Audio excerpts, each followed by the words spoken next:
দেশের বিভিন্ন ক্ষেত্রে অনন্য ও গৌরবোজ্জ্বল অবদানের স্বীকৃতিস্বরূপ দেশের দ্বিতীয় সর্বোচ্চ বেসামরিক সম্মাননা ২১ পদক ২০২৬ প্রদান করা হয়েছে।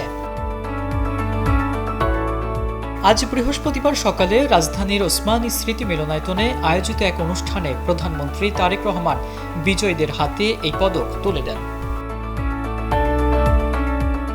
মন্ত্রিসভার সদস্য, পদস্থ সামরিক ও বেসামরিক কর্মকর্তা এবং দেশের বিশিষ্ট নাগরিকদের উপস্থিতিতে প্রধানমন্ত্রী তারেক রহমান তার বক্তব্যে বলেন, যারা নিজেদের কর্মের মাধ্যমে দেশ ও জাতিকে সমৃদ্ধ করেছেন তাদের সম্মানিত করতে পারা রাষ্ট্রের জন্য গর্বের বিষয়।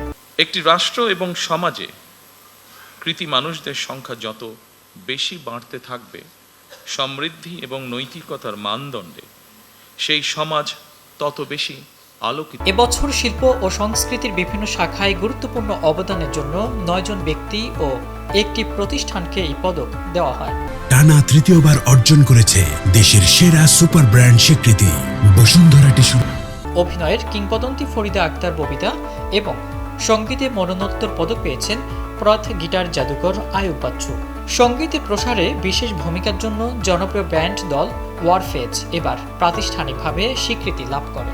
স্থাপত্য শিল্পে অনন্য কীর্তির জন্য মেরিনা তাবাসসুম, চারুকলায় অধ্যাপক ডক্টর আব্দুস সাত্তার এবং ভাস্কর্যে তেজস হালদার যশ এই সম্মাননায় ভূষিত হয়েছেন।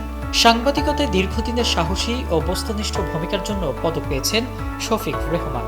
শিক্ষাক্ষেত্রে বিশেষ অবদানের জন্য অধ্যাপক ডক্টর মাহবুবুল আলম মজুমদার, লোকজ সংস্কৃতি বা পালাগানে ইসলাম উদ্দিন পালাকার এবং নৃত্যে অর্থী আহমেদ প্রধানমন্ত্রীর হাত থেকে এই মর্যাদাপূর্ণ পদক গ্রহণ করেন।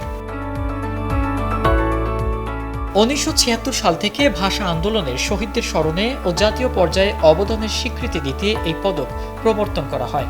পুরস্কার হিসেবে বিজয়ীদের প্রত্যেককে একটি স্বর্ণপদক, সম্মাননা সনদ এবং নির্দিষ্ট পরিমাণ অর্থ প্রদান করা হয়েছে। ইব্রাহিম প্রামাণিক, ডেইলি সান।